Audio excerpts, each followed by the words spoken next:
let's open up our Bible. Tuloy na po tayo sa Word of God in 2 Corinthians chapter 13, verse 5. Sabay-sabay po natin basahin. 1, 2, 3, go. Examine yourselves to see if your faith is genuine. Or genuine, sorry. 1, 2, 3, go. Test yourselves. Surely you know that Jesus Christ is among you. If not, you have failed the test of genuine faith. Pag-uusapan po natin sa tanghapon pong ito is when your faith is tested. Amen. Palakpakan naman natin ang ating Panginoon. Tayo pong lahat ay yumuko at pumikit. Manalangin po tayo. Father, we thank you for tonight. Alam namin, Lord God, every one of us are experiencing testings of life, testings of faith. But help us, Lord, what should be the right way, the godly way to respond whenever you are testing our faith. And help us, Lord, that this afternoon that we will be able to understand your word, apply it in our life, Lord God. Let this preaching may not be just an ordinary information, but let this be a revelation to us that will also bring a transformation in our lives. So help us, Lord. Bless your word in the name of Jesus Christ. Itago mo lamang po ko sa iyong likuran. In Jesus' name we pray, and everybody say, Amen and Amen. Sige po, palakpakan natin muli ang ating Panginoon. Hallelujah. Tayo pong lahat ay makakaupo. Meron po ba dito mga kapatid na katulad din po naming mga pastor na may mga pagkakataon na talagang sinusubok ang ating pananampalataya? Amen? At hindi lang po siya basta sinusubok, kundi iniutos din ni Pablo sa mga taga-Korinto na tayo mismo, i-examine daw natin yung ating mga sarili para daw po makita if we are still have this genuine faith or genuine faith. Kasi baka mamaya, fake faith na pala. Okay? Kaya sabi ron, test yourselves. Surely you know that Jesus Christ is among you. If not, you have failed the test of genuine faith. Kaya alam niyo po, pag dumadanas ka ng testing sa buhay, kailangan pala, naalala ko po, tinuro ko, consider pure joy. Kasi alam mo namang hindi kapag iiwanan ng Diyos o ni pababayaan man. Pero ang ganda po ng sinabi ni James or John Hagee. Okay? The greatest test of faith is when you don't get what you want, but still you're able to say, thank you, Lord. Meron ba dito nakagawa na niyan? May pinag-pray ka, hindi tinupad ni Lord, pero nagpasalamat ka pa rin? Totoo lang, ang hirap. Sometimes it's easier said than done. Pero yung iba, kapag dumanas ng problema, totoo lang, nahihirapan tayo magsalita ng thank you, Lord. Kundi, ayoko na nga, Lord, hindi pala totoo yung pangako mo. Kala ko ba pag nag-pray ako, kahit may persistent prayer ako, kahit may shameless prayer ako, tutuparin mo. Pero bakit hindi? Yung pala yung magandang or isang dakilang sukatan ng iyong pananampalataya. Are you still going to say, thank you, Lord, in spite na may pinanalangin ka pero hindi tinupad ni Lord? Kasi sometimes ang answer ni Lord sa prayer natin, yes or yes, but wait, or no, because it's not my will for you. And you know, sometimes we are experiencing troubles in life, battles in life, because sabi ng 1 Peter chapter 1, verse 7, the purpose of these troubles is to test your faith. As fire tests how genuine or genuine gold is. Di ba? So, kaya sino dito may mga problema? Alam niyo po, kasama pala yan, may purpose. Kala natin dumaan lang yung sakit karamdaman sa atin, dumaan lang ang pag-aaway ninyong mag-asawa, dumaan lang ang matinding kahirapan, pero hindi, may purpose pala para daw subukin ang iyong pananampalataya. At sabi mo sa katabi mo, sana maipasa mo. Because the reality is, marami pong sinubok ang pananampalataya, nag-fail. Kaya nga sabi ni Pablo, di ba, kailangan isipin mo, ilagay mo sa isipan mo na si Kristo ay nasa sayo. Kasi kung hindi, kapatid, sabi doon, you will fail the test of your faith. Kaya nga po topic natin is when your faith is tested, what should be our response? At meron pong magandang story sa Bible and I'm very excited to share this to you kasi habang pinag-aaralan ko po ito kahapon, medyo naiiyak-iyak pa ako kasi dinala ko yung sarili ko sa panahon ni Abraham. Amen. Diyan minsan masarap magbasa ng Bible eh. Isa sa mga great man of God or heroes of faith natin is si Abraham or what we call the father of faith. Kilala niyo po si Abraham? Amen. Yung gumawa po ng ark. Sino nag-amen? May narinig ako dito eh. Ha? Hindi gumawa ng ark yun. Sino gumawa ng ark? Sabi na dito, Joshua eh. Si Noah yun. Alright? Si Abraham po is actually, first name niya is Abram, na ipinanganak po siya sa lugar ng Ur na near early 2000 or second millennium BC. Ibig sabihin 2000 before Christ, nung siya po ay pinanganak. And very interestingly ang story ni Abraham. And I believe marami sa inyo alam niyo naman na yung story. But this time, we're gonna deep dive more what did Abraham did. Alam niyo po, pag pinag-aralan natin yung timeline ni Abraham timeline from 0 to 74 years old, he was just really a nobody. Wala namang tinusulat tungkol sa kanya ang Biblia kasi after ni Noah, after ng flood, dumami ulit ang lahi, tsaka po naipanganak itong si Abraham. Pero tinawag siya ng Diyos at the age of 75 to 125. And then on the latter part of his life, nung umidad na po siya ng 126 to 175, dito na siya nabigyan ng mga katagang the father of faith, a friend of God. Ang sarap kaya, di ba? Kapag pinakilala ka, oh, ito si Pastor Lito, friend of God.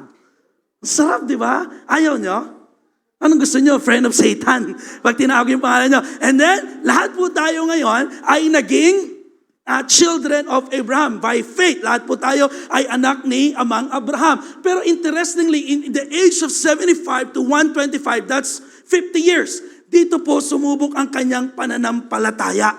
Alam niyo po, ang pananampalataya ni Abraham naging question mark kasi lilitaw, tataas, ano tawag doon? Lilitaw. Tataas, bababa, tataas, next picture. Para siyang graph. Kasi alam niyo po, alam niyo yung story ni Abraham, just to give you some short background. Nung siya po ay 75 years old, tinawag siya ng Diyos mula sa kanyang pamilya sa Ur para pumunta sa Canaan kung saan siya pagpapalain ng Diyos. Pero habang nagtatravel sila, pagdating niya sa Canaan, may pinuntahan pa siya sa Shechem, biglang dumating ang tagutom. Nasubok ang kanyang pananampalataya. Pero imagine, may promise si Lord. Sabi ni Lord, pagpapalain kita, 10 ng iyong sambayanan. Pero pagdating nung atag-gutom, may kasabihan pala sila noon, narinig ko lang to sa isang pastor, natawa rin ako Ang taong, ano tawag dito? Ano masabi dito? Ang sabi pala nila noon, ang taong gipit, sa Egypt kumakapit. Kasi that time, dumating ang tagutom, ang Egypt lang ang maraming pagkain. Kaya pagdating sa Egypt, itong si Abraham, Abram pa lang ang pangalan niya, ibinenta niya yung kanyang asawa. Alam niyo yung istorya? Diba? Dahil sa sobrang ganda ni Princess Sarah, sabi niya, huwag mo akong tatawagin mine or honey. Magkapatid lang tayo kasi papatayin ako ni Pharaoh dahil ang ganda mo, tsak mahuhumaling sila sa'yo. And true enough, di nag-usap sila ni Sarah, huwag mo sasabihin, mahal mo ko, or mag-jowa tayo. Sabi mo lang, magkapatid tayo. Yes, Han. Huwag, Han. Huwag nga kasi pag sinabi mo nga, mayayari magkakalam. And true enough, ganon. So, after na, alam niyo po yung kwento, tawag ito, nangusap ang Diyos, pinadala ng mga salot ang Egypt, at nalaman ni Pharaoh na siya, si Abraham, ay nagsinungaling. Pero ginawa ni Pharaoh, sinend sila away, pero binigyan sila ng maraming stocks. Ang dami nilang kayamanan, hayop, tawag dyan, ram, lamb, ang dami po nilang stuff. And then, lumaas na naman yung faith niya. Pagdating na naman ng sumunod na mga taon, bumagsak na naman yung faith niya. Kumbaga, pa-up and down. Paano? Pinangakuan siya ng Diyos na ikay gagawin ko ng ama ng maraming bansa. Pero that time, 75 years old, medyo matanda na sila. Silang dalawa ni Sarah. Wala na yung kanyang, sabi ng Bible, yung bahay bata ni Sarah, medyo wala na talaga. Anong ginawa? Dumiskarte ng sarili. Anong ginawa ni Sarah?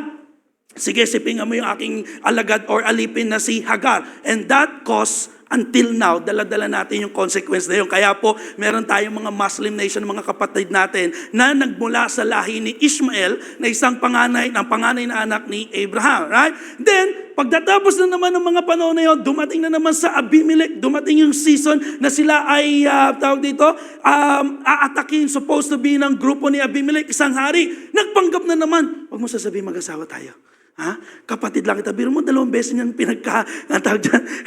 binibenta yung asawa niya. So, ang kanyang faith is up and down. It's kind of like us. Tama ba?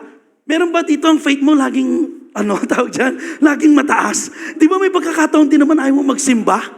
Tingnan mo ulit yung katabi mo. Tingnan mo maigi kasi baka next week iba na katabi mo ulit Di ba? Hindi laging pataas ang iyong pananampalataya. Pero interestingly, alam niyo po, nung panahon na medyo okay na kasi medyo matanda na si Abraham that time, in Genesis chapter 22, at ito po yung ating pag-usapan. Nandaan na po ba tayo mag-aral?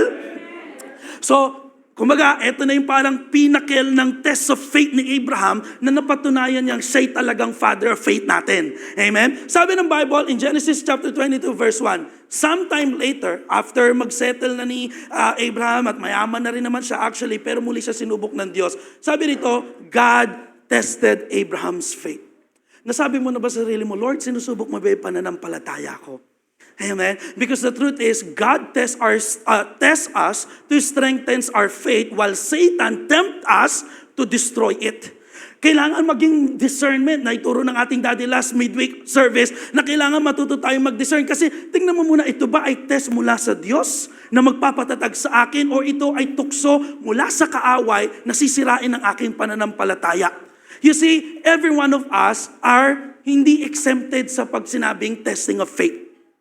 How I wish, nung sinabing born again ako, wala nang testing. Pero hindi, lahat tayo tinetest katulad ng mga cellphones natin. Sino dito may cellphone? Yan. Yung iba walang cellphone, humingi kay Kuya Paul.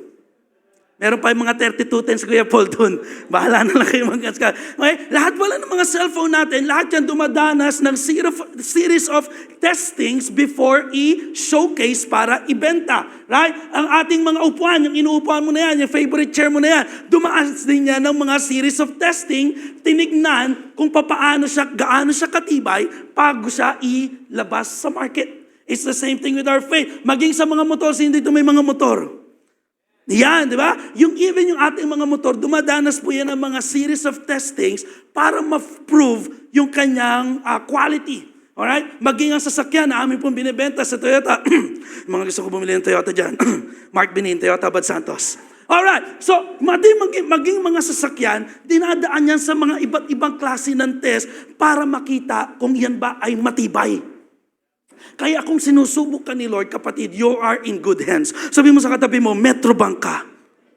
Ano ibig sabihin nun? You are in good hands. Kapag ka ikay sinusubok ng Diyos, parang pastor, ba't gano'n? Nung nakilala ko si Lord, parang lalo kaming umirap, parang lalong dumami ang problema ko. Okay lang yan, kasi sinusubok ka lang ni Lord. Amen? At nung mga estudyante tayo, isa pa sa kinakakatakutan natin, pag nagsalita si teacher ng, get 1/4 sheet of paper. Tama? Tapos, natulog ka lang habang nagkaklase. Diba? May na-experience sa inyan o cutting kayo pag exam. Diba? At pag sinabi na nung teacher, last 5 minutes, ganyan na yung mukha mo. Eto na, last 5 minutes, wala pa ako na isasagot. Ang naisagot mo lang, katulad na ituro ko last week, magmahal. Teacher, paano mo sasabing mali ang sagot ko? Kailan mali ang magmahal? mula 1 to 8, puro magmahal. Kaya sabi ng may isang kwento, sabi daw ng isang teacher, no? First day of class, tinanong agad, sino si Jose Rizal? Di nagtuturuan si Juan, tsaka si Pedro, sino daw? Sagot naman si Pedro. Alam niyo si Pedro, medyo pabibo, parang iba sa inyo, di ba? Sabi ni Pedro, teacher, baka nasa kabilang section po. Si Jose Rizal, hindi niya kilala na ito ay isang bayani. No? Hanggang sa pagpasa nila ng exam, nagturuan na naman tong si Juan at si Pedro. Sabi nila, naku, papagalitan tayo ni teacher. Bakit? Blanco sagot ko eh. Ikaw, blanco din eh. Baka sabihin, nagkopyahan tayo. Pares blanco sagot natin. Alright? Pero alam nyo, yung mga testing sa buhay, it has a purpose. Can everybody say purpose? The purpose of test, number 1, is to evaluate progress. Kailangan talagang subukin ng ating pananampalataya o yung testing mo sa buhay to evaluate, nagpo-progress ka ba? Lumalago ka ba? Parang ako po as a training supervisor sa Toyota, whenever I have my own training, meron po ako laging post-exam kung tawagin or pre-exam para makita ko, effective ba yung pagtuturo ko?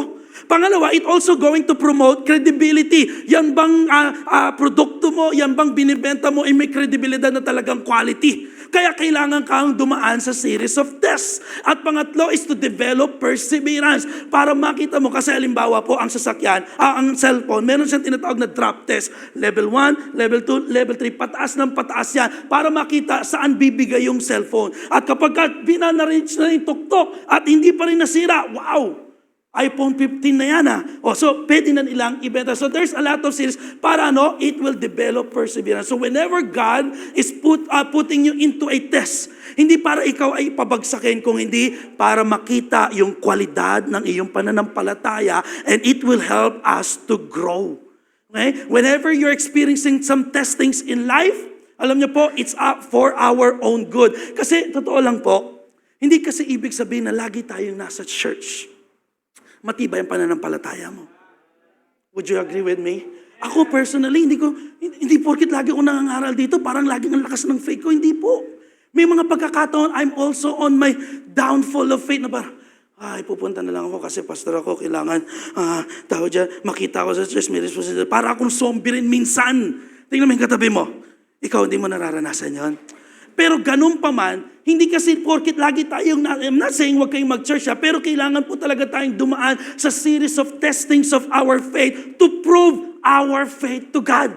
Kasi sabi ng Bible, at ito po nakakatakot in Matthew chapter 7 verse 11 to 21 to 23, not everyone who says to me, Lord, Lord, will enter the kingdom of heaven, but only the one who does the will of my Father who is in heaven.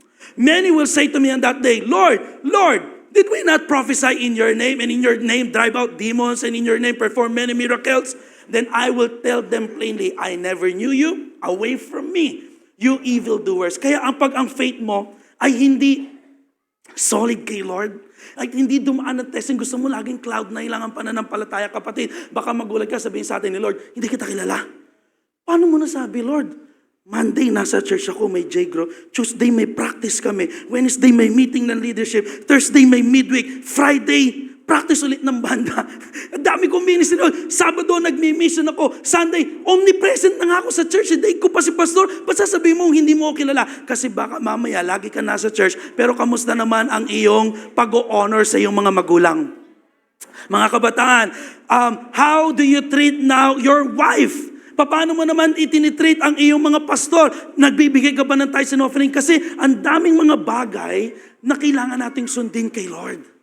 Na hindi mo rin magagawa ng sarili mo lang, kundi kailangan mo ng pananampalataya at ng kanyang habag at biyaya. Kasi baka mamaya pagdating natin doon, sabi ni Lord, hindi kita lala. Puro chismis ginagawa mo sa church. Araw-araw ka nga sa church, nagkukos ka naman ng division. Sabi pa naman ng Bible, pag ikaw nagkukos ng division, talihan ka ng kadena. Itapon ka sa dagat. Meron dito gustong itapon sa dagat na may kadena. Siyempre wala, di ba? Kaya sabi ng 2 Corinthians chapter 13 verse 5, examine yourself. Sabi mo sa katabi mo, examine ourselves. Lahat po tayo magpapatest kay Lord, okay? To see if our faith is genuine. Test yourselves. Surely you know that Jesus Christ is among you. If not, you have failed the test of a genuine faith. Tuloy natin yung istorya ni Abraham. So ito na. No? Sometime later, God tested Abraham's faith. Sabi ng Diyos, Abraham. Parang si Lord ba? Parang zombie lang. Parang zombie masura. Okay? Yes, he replied, here I am. Take your son. No, wala. Take your son. Your only son. Para talagang zombie. Bakit ang boses ko? Sabi ng Diyos, take your son, your only son, yes, Isaac, whom you love so much, and go to the land of Moriah. Go and sacrifice him as a burnt offering on one of the mountains, which I will show you. This time, hindi naman alam ni Abraham na sinusubok siya ni Lord eh. Tayo lang ang nakakaalam kasi tayo yung nagbabasa ngayon ng storya. Pero nung panahon na ito, marinig mo yung tinig ni Lord na sabihin, i-offer? Papatayin mo yung anak mo? Ano kaya magiging response natin? Sino dito mga magulang? Di ba? Pag sinabi kaya ni Lord sa'yo, Mark, ialay mo yung anak mo sa akin, si Marco. Parang ang hirap pare, di ba? Totoo lang. Pero grabe itong pananampalataya ni Abraham. Kaya pag-usapan natin when your faith is tested, we're gonna talk about Abraham's unwavering faith. Ibig sabihin, nung season na ito, talagang wala siyang paligoy-ligoy. At nung sinabi ng Diyos, mahal na mahal niya yung anak niya, 25 years nang hinintay, ipinanganak sa katandaan, the son of the promise. Pero alam niyo po, in verse 3, ang ginawa ni Abraham, the next morning, Abraham what? Got up early. He saddled his donkey and took his two of his servants with him along with his son Isaac. So imagine, kung ikaw yung maghahandog, may hinihingi sa iyo si Lord na something na dapat mong ibigay. Eto matindi, anak mo. Anong gagawin mo? Kung ako sa Abraham, tutulog ako niyan, tapos gising ko na siguro mga next year. Tsaka ako sasabihin, Lord, parang may sinabi ka last year. Sabihin nila sa akin, wala na, isang taon na eh. Hayaan ko na lang makomatos ako. Bakit? Kasi I'm a father of two boys. Alam niyo naman po, di ba, Mandrick and Marco. Parang ang hirap i-imagine Yung mamatayan ka lang na mahal sa buhay, masakit. Tama? Mamatayan ka ng anak, lalong masakit. Pero mas worse pare, ikaw papatay sa anak mo. Yun ang hinihingi kay Abraham ng Diyos. Pero imagine, iba ang naging response ni Abraham. Ano daw? The next morning, Abraham got up early. Hindi pa tumitilawak ang manok na pula. Bumangon na siya para na daw, ialay ang kanyang anak. Ang hirap, di ba? And by the way, sabi ko nga, kung ako may anak po na 2 lalaki, for the glory of God, kami po ay binigyan ulit ni Lord ng panibagong baby sapagkat ang aking mahal na asawa ay currently po 2 months pregnant. Amen? Palakpakan naman natin si Lord. And isama niyo po kami sa panalangin nawa ito ay maging baby girl na sa aking magandang asawa. Ayun. Nagtagumpay din yung kakaganon ko. Baby girl na sana. Alright. So, imagine, ikaw sa Abraham, anong gagawin mo? Gigising ka na maaga? Parang excited ka pang patayin yung anak mo dahil ihahandog mo. And mind you, pag sinabing ialay mo ang iyong anak, hindi yan basta papatayin, tapos na hindi lang basta gigilitan ng leg. Ang practice po noon, kailangan hihiwa-hiwalayin mo yung laman yan. Kukunin mo yung mga taba at yun ang susunugin mo bilang handog.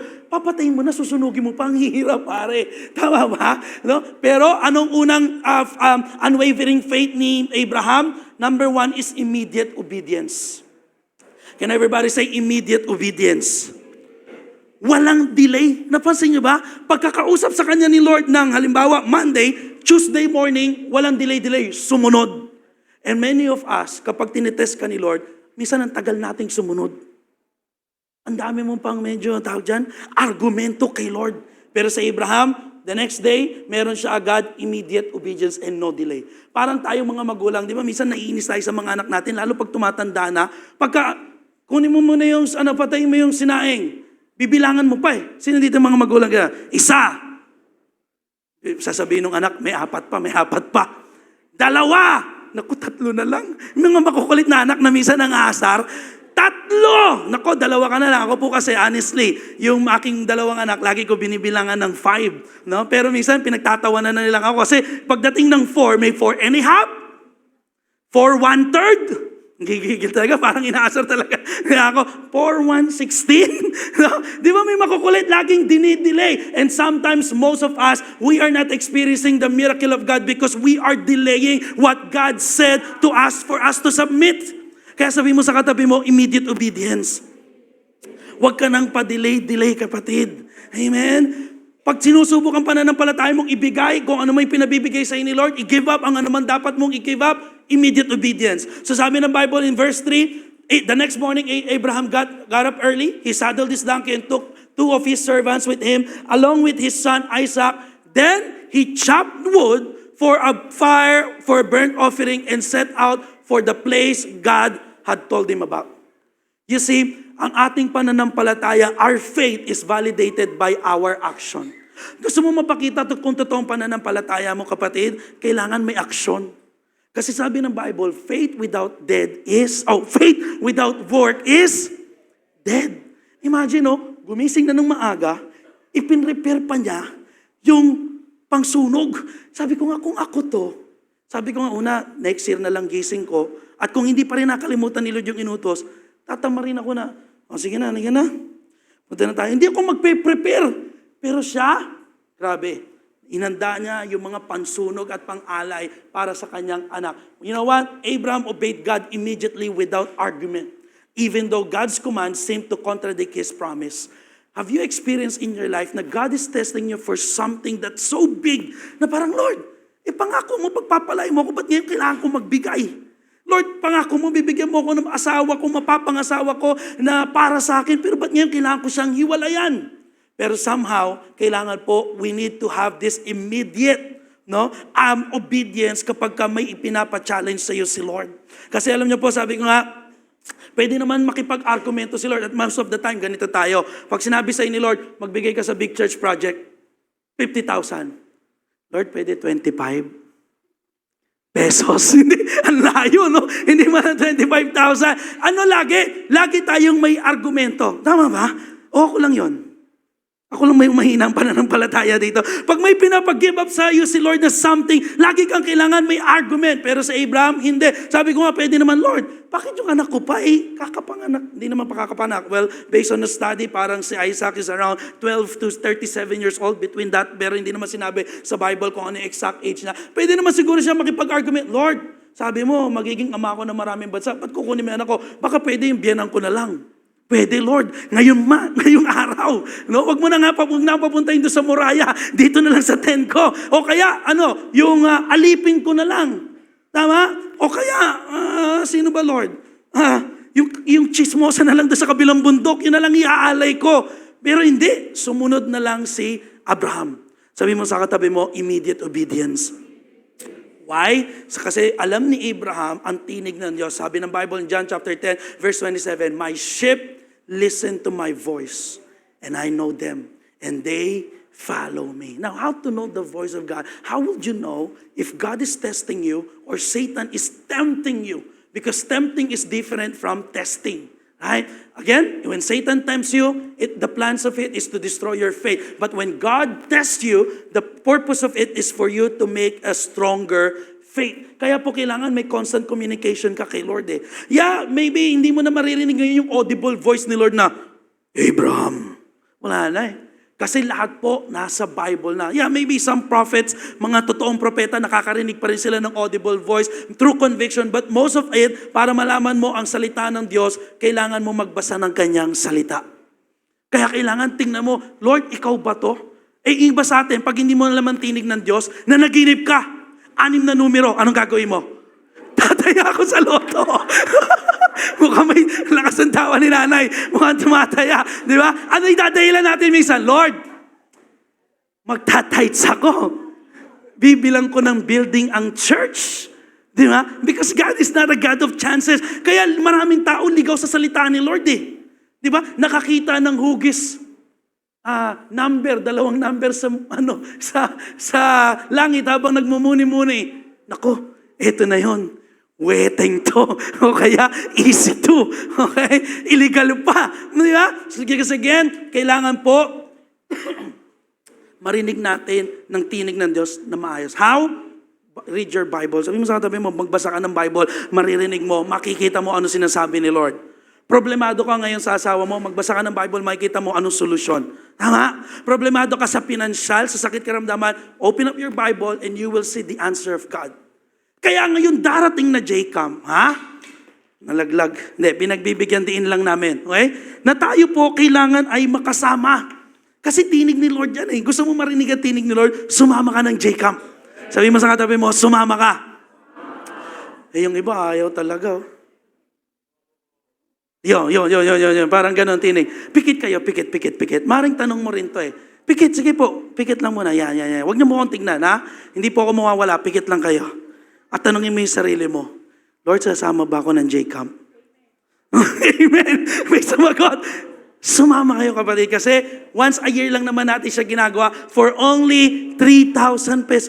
Immediate obedience, wala nang no if, no but, papayagan na kaya ako. Kapatid, holiday yan. Tama? Ano bang excuse mo? Pera, may sponsorship letter tayong pinamimigay para makahingi ka ng sponsor. Ano pang excuse mo? Araw ng patay, hayaan mo yung patay dumalaw sa'yo, huwag mo nang dalawin, patay na yun eh. O kaya dumalaw ka ng mga October 30. Ano excuse mo? Botohan. October 29, wag. May Sunday yun, may gawain pa tayo dito. O di pagtapos na, tsaka ka. Pero mahalaga, umating ka muna dito. Hindi, ang dami nating excuse eh. Di ba? Kaya kailangan, pasok, di ba? Gaya ni Abraham, immediate obedience. Palakpakan naman natin si Lord. Pag sinabing Jacob, the next morning, got up early, ayusin ko na, anong mga dapat kong dalhin? Hindi yung, ano kayang pwede kong excuse? Genesis chapter 22, verse 5, tuloy na natin. Okay? On the 3rd day of their journey, imagine this, I believe, ito na yung isa sa pinakamahabang 3 araw ni Abraham kasama yung anak niya. Kasi, hindi naman sinabi sa Bible kung anong ginagawa nila. Pero as they journey, parang pinipicturize ko sarili ko. Siguro, naglalaro na sila. Maaring umiiyak-iyak na sa Abraham na, wow, ikaw pinalaki ko, pero kailangan kitang patayin. Tinuruan kita paano ano bang pangkabuhayin dati? Paano Paano, tinuruan kita paano magtanim o mag-alaga ng mga tupa. Siguro ini-enjoy na ni Abraham yung last 2 or 3 days of his life together with his son. Pero ganun pa man, hindi nawala ng pag-asa. Kasi kung ako nga, sabi ko kung third day, pwede namang iligaw ko na si Isaac eh. Huwag ko lang maituloy na patayin siya eh. Pero grabe yung pagsunod ni Abraham. At sabi niya in verse 5, stay here with the donkey. Sabi niya doon sa dalawang servants niya, the boy and I will travel a little farther and we will worship. Grabe, no? Papatayin mo yung anak mo, iaalay mo sa Diyos. Then you called it as a worship. Because you know what? Worship is surrendering to God that which is most precious to us. What is one thing that is so precious to you that God is asking you to offer it to Him as a worship? May it be your talent, may it be your time. Iba, di ba, pagka Sunday, tamad na tamad pumunta ng church. Parang utang na loob pa ng Diyos pagka umating ka. Wow! Parang gano'n, Kailangan, yung pera mo, yung talent mo, yung efforts, yung resources mo, anything kailangan daw po as an act of worship, ibinibigay natin lahat sa Diyos. Kasi ultimo sa Abraham, yung kaisa-isang anak niya na si Isaac, he was willing to offer it to God. And mind you, hindi lang basta offering, kung hindi, kailangan niya itong kitilin ng buhay. Kaya pagdating ng worship, you give it all to God. Ang worship kasi hindi lang po nakikita dito sa four corners of our church. The real worship, alam niyo po, best practice, kapag kayong dalawa na lang ng jowa mo sa kwarto at nakalak. The real worship determines o makikita ang totoong worship mo pag ikaw na lang mag-isa at malakas ang internet mo, hawak mo yung cellphone or laptop mo. The real worship practice, kapag ka may blessing ka, ibibigay mo ba yung tithes mo o hindi? Hindi naman nila malalaman kung magkano yung offering ko, yung tithes ko. The real worship is kapag ka punong-puno ka na ng galit, pero how will you respond sa magpapatawad ka, magmamahal ka pa rin? Doon nakikita ang totoong worship. Why? Because worship is surrendering to God that which is most precious to us. Kahit masakit, pero kailangan ko siyang patawarin. Kahit masakit, kailangan ko siyang iwanan kasi hindi tama itong pagsasama namin. Kahit masakit, I don't know, Lord, alam ko mahal ko siya, alam ko precious siya sa akin, but yes, I am willing to surrender to you as my act of worship. So what's one thing that is so precious to you right now that God is calling you to surrender it to Him? Tuloy natin yung kwento. Hindi lang niya sinabing we will worship there. In verse 5, sumunod na talata, ang sabi ni Abraham, then we will come right back. Next picture, next slide. Sabi nito, hindi lang kami basta mag-worship, pero hindi, we will come right back. Napansin niyo po ba? Pwede niya sabihin, kung iaalay ko yung anak ko, kailangan ko siya patayin, dapat sinabi niya, I will come back. Pero sabi niya rito, we. Why? Point number 2 of Abraham's unwavering faith. Una, immediate obedience. Pangalawa, the audacious declaration. Grabe, bakit? Alam niya sa sarili niya, the back of his head, I have to offer my son. Kailangan ko siyang ialay sa Diyos. Pero ang declaration niya, we will come back to you. Pinangunahan na ng pananampalatayang audacious. Alam naman natin na ituro ko na to. Audacious simply means extremely bold or daring, recklessly brave, or fearless na pananampalatayang babalik kami. Why? Kasi nasa isip na Abraham, kung ang Diyos binigay sa akin tong anak ko sa edad na 100, patay na yung lahat ng kumadrona sa lugar namin, pero binuntis na buntis pa rin si Sarah, alam ko kaya rin niyang buhayin ang anak ko. At alam ko, babalik kami. Kaya sometimes sinusubok ka lang talaga ni Lord kung susunod ka eh. Pero hindi para talaga alisan ka. Kung hindi bigyan ka pa ng mas maraming pagpapala if you will just only obey and declare. Yung audacious, yung babalik kami, akong bahala. Kaya pagdating sa Jacob, sasama ako kahit wala pang pera, sasama ako. Audacious faith, God will provide. Diba? Hindi yung kulang pa. Ayoko na, Pastor. Wala man na lahat ng nilapitan ko, busy daw sa eleksyon. Ang galing lumapit ngayon sa mga tumatakbo. Binigyan ko na kayo ng tip ha. Yung tatakbong kagawad, kapitan, tatakbo ka ba? Pirma mo to, o promote kita. Yung sponsorship letter. Sabi ko nga sa amin, naghahanap ako, yung tito ko, naghahanap ako nung bibili ng boto ko para may pang J-Camp din ako. Kanya-kanyang gawa lang ng paraan, audacious declaration. Pag sinabi mo sasama ka, by faith, lakmangan mo. Pero anong pinanghawakan ni Abraham? Bakit Bakit? May lakas siya ng loob na kahit ialay niya anak niya, alam niya babalik sila na silang mag-ama, hindi lang siya mag-isa. Kasi naalala niyo po, previous chapter before that, sinabihan din siya ng Diyos, is there anything too hard for the Lord? Kasi nung time na sinabi ng Diyos, magkakaanak si Sarah, sa ganitong panahon, next year, ganitong season, magkakaanak, anong ginawa ni Sarah? Tumawa. Tama, tinawa na. Matanda na ako eh. Wala na, lahat ng obigain ko, give up na sa bahay. Bata ako, sasabihin nito, magkakaanak ko, tumawa. Pero sabi ni Lord, is there anything too hard for the Lord? At the appointed time, I will return to you according to the time of life, and Sarah shall have a son. Nangyari o hindi? Nangyari. That's why he called Isaac, because Isaac came from the word laugh or rejoice. Kasi tinawanan ni Sarah ang Diyos. Now, question. If you are, experiencing some testings of your faith right now, my questions to you is there anything too hard for the Lord? Yung sitwasyon mo na parang walang pag-asa makapagtapos ka ng pag-aaral, let me ask you again, is there anything too hard from the Lord? Yung relationship nyo na parang malabo na kayo magkabalikan, malabo na kayo magkaayos, let me ask you again, is there anything too hard for the Lord?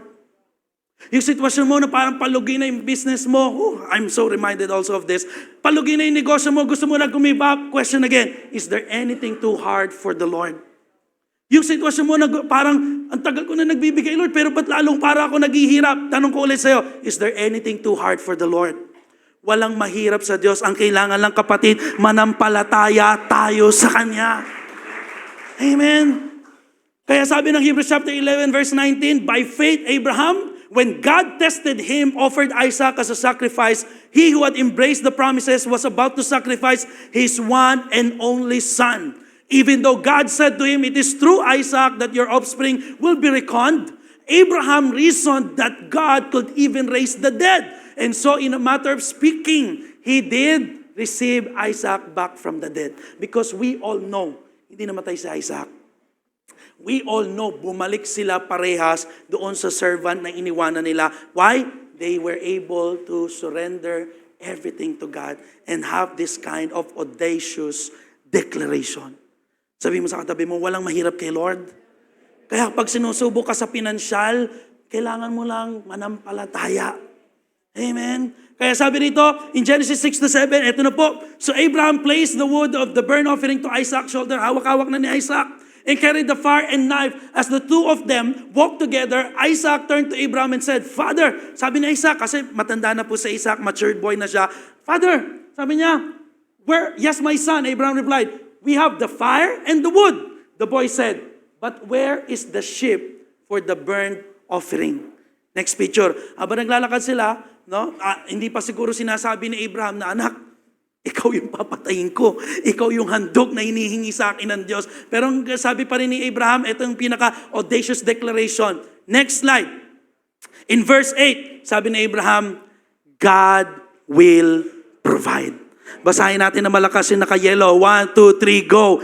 God will provide. Whenever you are in a situation parang kapos at kulang, all you have to say is the audacious declaration that God will provide. Whenever you need healing at parang may sakit karamdaman ka hindi gagawin, all you have to say is God will provide. Have this kind of declaration. If you're in sales, tulad namin, may mga pagkakataon hindi laging malakas ang benta, but at the end of the day, God will provide. Sa negosyo mo, hindi laging malakas ang benta, pero you will still gonna say, God will provide. Pambayad sa bills, pambayad sa miracle, pambayad sa bahay, pambayad ng tuition ng anak natin, God will provide.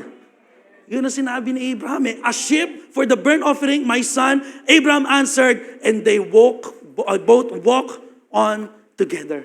Now, question mga kapatid, kapag tinanong ka ng kakulangan sa buhay, what have we been declaring lately? Pag tinanong ka, ano bang dinideclare mo? Sabi pa naman ng Bible, there power in your words. Your tongue has the power of life and death, and those who love it will eat its fruit. Sometimes, ano yung sitwasyon mo ngayon? Kasi yung lagi lumalabas sa bibig mo. Mahirap lang kami, walang pag-asa, hindi ko kaya to, hindi ko kaya magtagumpay, hanggang ganito na lang kami. Well, totoo nga, hanggang dyan ka na lang kasi yan ang lumalabas sa bibig mo eh. Pero iba si Abraham, bagamat alam niya si Isaac ang kanyang kailangan ialay, simple lang sinabi niya, God will provide. Kaya sa darating na Jacob ulit, pasok na naman, God will provide. Ewan ko na lang pag di pa kayo nagsisama. Ha? Ayos ba, Pastor James? Lalo ang ganda nung gagawin nating, ano ngayon, ang tawag natin doon? Tema. Yung tema natin na advance. Wala ka bang, sino dito kulang pang J-Camp mo? Taas ang kamay. Ha? Hindi po ako mamimigay ng pera, pero i-challenge kita to declare, God will provide. Naging ba? Mamimigay na si Pastor. Wala rin, kahit ako kulang pa, pero God will provide. Pag may kakulangan sa buhay, hindi mo kailangan matakot. Hindi mo lumalabas sa bibig ng puro kata. Wala na, sige, yaman mo na, hindi na ako sasama dyan, bahala na sila dyan, yaman mo, magkita-kita na lang sa langit. No, kapag may kakulangan, God will provide. Palakpakan naman natin ang ating Panginoon. Hallelujah! And getting into the most exciting part in Genesis chapter 22, verse 9 to 10. Una, sabi doon, immediate obedience. Pangalawa, ano po dapat natin gawin?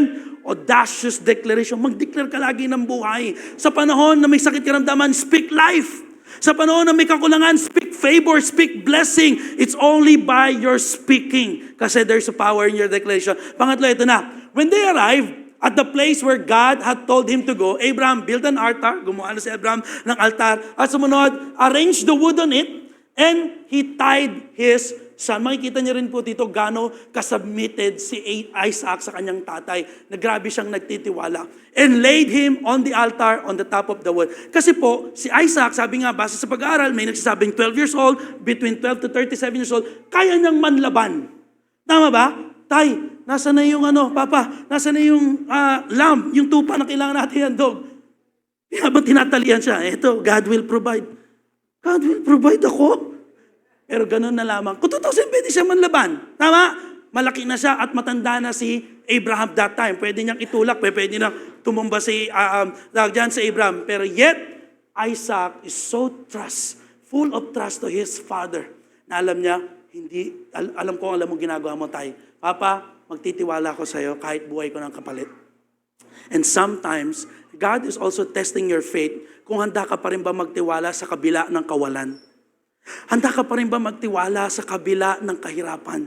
Sa kabila ng sakit karamdaman, are you still able to trust Him? And like Isaac, bagamat nakakahalata na siya, may fire, may wood, may knife, pero walang handog. At bandang uli, nakita niya yung sarili niya, tinatali na siya. And then verse 10, and Abraham picked up the knife to kill his son as a sacrifice. Ito, parang dito ko lalong, alam niyo, parang medyo nagdadrama ako kahapon na kasi pinipicture ko, ito na. Kung ikaw tatay, ipapatay mo anak mo, anong gagawin mo? Ako, baka naman naisip ko, syempre, maganda kung sa akin din naman, sa kamay ko rin siya, tawag dyan, kukunin, isang ganun na lang, yung isang kakapain ko na yung puso niya para hindi na siya mahirapan. Kasi ayaw natin mahirapan ang ating mga anak. Tama? So, isang ganun lang. Imagine, kung saan mo sinaksak. Sabi ni Isaac, Papa, buhay pa ako. Papa, Papa, kidney ko yan. hindi, di ba? Kaya imagine ko lang naman, imagination ko lang naman yun. Kasi yun yung nangyayari. Kung ikaw tatay, di ba, hanggat maaari gusto mo, tawag dyan, yung sakto na parang ang bigat. Kaya, totoo, I believe, talagang tinakpan ni Abraham yung mata ni Isaac para hindi niya makita. Kesa naman, di ba?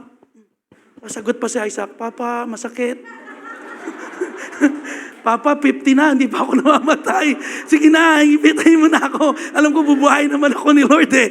Pero alam niyo po, pag sasaksakin na niya, nung time na sasaksakin na niya, ano nangyari? Verse 11. At that moment, the angel of the Lord called him from heaven. Abraham, Abraham. Nagulat. Ano po? Ay, nasaksak. Hindi naman niya nasaksak. Nabuhay si Abraham, si Isaac. Yung iba nadalay, nasaksak. Hindi. Sabi doon, at that moment, and I pray, I believe, you have experienced this kind of moment. Nag-if up ka na. Pero at that moment, biglang tumawag yung trabaho mo. Tinatanggap ka na. At that moment, gusto mo nang gumip up. Gusto mo nang makipagawalay. At that moment, nakita mo kumilos si Lord. Pinrovide yung relationship na tama na kailangan mo. At that moment, I pray that if you're gonna continue to walk by faith, you're gonna have this kind of moment that God will intervene His glorious power into that situation. At makita mo at that moment, matatanggal na ako sa trabaho. Pero biglang dumating yung pabor, binless pa ako ni Lord. At ano sabi ng Bible? Yes, Abraham replied, here I am. Don't lay a hand on the boy. The angel said, do not hurt him in any way, for I know that you truly fear God. You have not withheld from me even your own son, your only son. So pangatlong bagay na dapat natin gayahin kay Abraham whenever our faith is being tested, absolute surrender. Una, immediate obedience, walang walang argumento, sumunod kay Lord. At mayroong audacious declaration na this year, alam ko, kaya kong pagpalain. At pangatlo, absolute surrender. No if, no buts, basta na lang sumunod. Kaya willing niyang ibigay even ang kanyang kaisa-isang anak. At yung kaisang-isang anak na to, ito pa ay regalo sa kanya ng Diyos. Because the truth is, mga kapatid, God should be more valuable to us more than even the most precious gifts that He has given us. Marami po ako nakilala, nakasama sa church, nung tinupad ni Lord yung prayer na wala sa church. Nagpray ng asawa, Lord, bigyan mo ako ng asawa, magpapatuloy ako. Nagkaroon ng asawa, nawala kay Lord.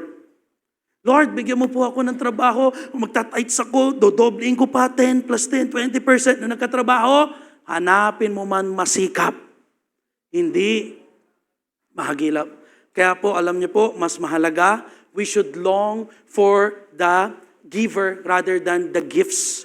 We should long for the healer rather than the healing. What if hindi tinupad ni Lord na pagalingin ka? Will you still trust Him? We should be more concerned of the blesser more than the blessing. Kasi maraming tao nakatingin lang kay Lord parang genie. Gusto lang ano yung makukuha ko kay Lord. But you know what? Worship is not getting from God. But worship is giving it all to God.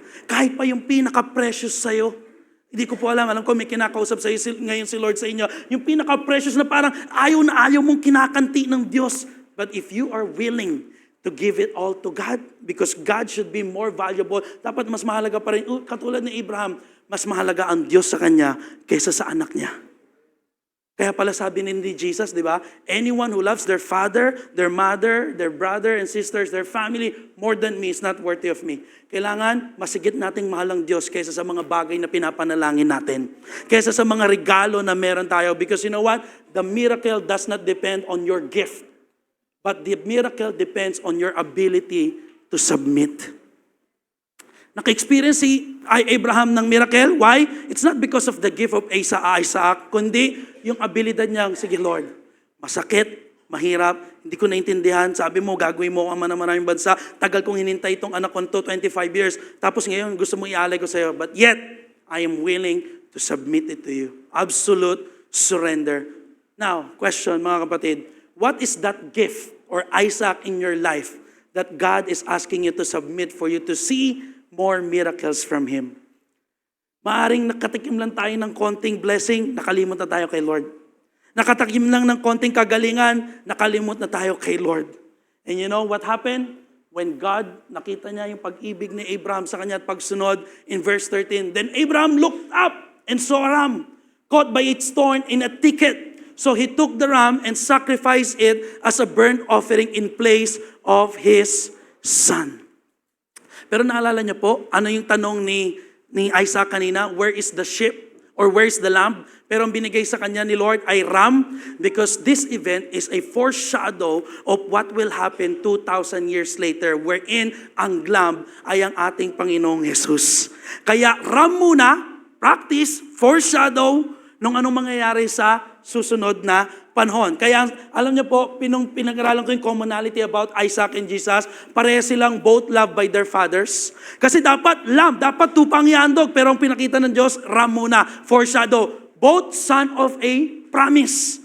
Tama ba? Pangako ng Diyos, kay Sarah magkakaanak ka. Si Maria din, sinabi ng Diyos, pangako niya, magkakaanak ka, magiging taga-ligtas ng sanlibutan. Both of a miracle birth. Tama ba? Dahil si Isaac, pinanganak sa 100 years old na Sarah, patay ng bahay bata. Si Jesus, ipinanganak, saan po? Virgin Mary. Both carried woods on their backs. Tama? Nung paakyat sila kanina sa mountain, hawak-hawak, inilagay ni Abraham ang wood sa likod or sa shoulder ni Isaac, at yung pala yung gagamitin din sa kanya, si Jesus, nagdala rin ng wood, yung cross, papunta doon sa mountain ng Golgotha. And both submitted to the will of their fathers. Naalala niyo sabi ni Jesus, Father, If it's my will, wag ko sanang kainin itong galit mo. But yet, not my will, but your will. At alam niyo po, very interestingly, habang pinanonood ko po yung history ng Israel, yung Golgotha, wherein saan naipako ang ating Panginoong Jesus skull, maraming Jewish believers ang naniniwala na yun din pala yung place kung saan inihandog ni Abraham si Isaac dun sa Mount Moriah, something like that. Kaya doon po na itatayo yung tinatawag na Dome of the Rock sa Israel na hanggang ngayon pinag-aagawan ng Judaism, ng Muslim, ng Christianity kasi nandun na yung last piece of rock na pinaniniwalaan nila doon inialay si Isaac. Pero hindi natuloy, pero may difference sa huli. Alam na po yun kung ano? Si Isaac nabuhay and was saved, but Jesus died. Died for the sins of the world. But thanks be to God, He never remained died sapagkat siya'y muling binuhay ng Diyos. Palakpakan naman natin ang ating Panginoon. Why? The miracle is not depend on your gift, but the miracles depend on your ability to submit. Kaya ano nakita ni John the Baptist ang ating Panginoong, sabi niya, the next day, John saw Jesus coming toward him and said, "Look, kanina, the Lamb of God who takes away the sins of the world." So when your faith is tested, let's follow Abraham's unwavering faith by simply immediate obedience. Wala nang tanong-tanong, sunod lang kay Lord. Minsan hindi mo naiintindihan, pero sunod kay Lord. Audacious declaration. Huwag kang makakalimot sa kabila ng pangit ng sitwasyon, magdeklara ka pa rin ng buhay, magdeklara ka ng pagpapala, ng kagalingan, sapagkat tapat ang Diyos. Amen? And third is absolute surrender. Palakpakan naman natin muli ang ating Panginoon. Tayo pong lahat ay tumayo. Let's all stand in our feet and let's worship the King of Kings and the Lord of Lords na siyang tapat sa kanyang mga pangako. And you know, interestingly, there's another interesting fact in verse 14. Simula po noon, yung bundok kung saan iaalay si Isaac, Abraham named the place Yahweh Jireh or Jehovah Jireh, which means the Lord will provide. Until to this day, people still use that name as a proverb, on the mountain of the Lord, it will be provided. And I pray that we will have a place in our hearts na no matter what the situation is, may lugar ka pa rin dyan and you will still say that God will provide. Jehovah Jireh, God is my provider. I'm lacking into a relationship, but God will provide. Hindi ko i-compromise yung faith ko, gagawin ko ng sariling diskarte para mag-provide ako para sa sarili ko. But I know God will provide. And many of us, if we're gonna look at ourselves, marami pagkakataon we compromise our faith. Natuto tayong magsinungaling, natuto tayong mandaya, natuto tayong manakit ng kapwa, natuto tayong manapak ng ibang tao because we try to solve our problem by our own. But let me remind you again today, when your faith is tested, let's follow Abraham's unwavering faith. Immediate obedience, audacious declaration that God will provide. God will heal me. God will bless me. Just speak life to you. And last but not the least, absolute surrender. And I pray, lahat po tayo magkaroon tayo lagi ng mountain. Naalala niyo po series natin before, give me this mountain, sabi ng ating daddy. And my prayer is that mountain will be your mountain, that God will always provide everything you need. From that moment na gusto mo nang give up, gusto mo nang bumigay, but let me remind you that God will provide. Let's bow down our heads and let's close our eyes. Let's talk to the Lord, hallelujah, as the worship team sings. Kausapin natin ating Panginoon. What is that one thing na pinapag-give up sa ni Lord? And you're so worried na pagka binigay ko tong ugali kong to, pagka ibinigay ko to, baka lagi na nila akong abusuhin, Lord. Pag nagpakumbaba ako, pag ako ang humingi ng tawad, baka sabihin nila ako mali. So what? Because again, the miracle will not gonna be depend on your gift, but the miracle will depend on your ability to submit. Hallelujah.